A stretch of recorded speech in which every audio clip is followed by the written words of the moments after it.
सर्व शेतकरी बांधवांना नमस्कार।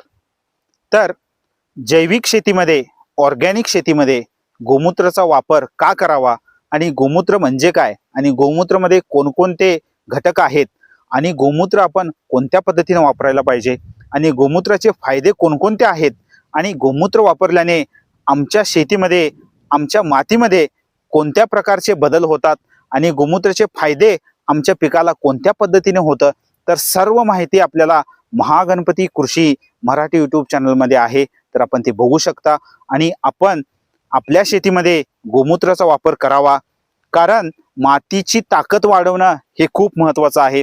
एकदा का मातीची ताकद वाढली तर आपल्याला खूप छान पद्धतीने पीक येतं आणि आपल्या पिकावरती जो खर्च होणार आहे तो खर्च देखील कमी होतो।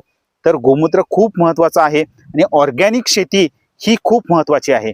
तर आपण ऑर्गॅनिक शेती करावी आणि गोमूत्राचा वापर आपल्या शेतीमध्ये करावा।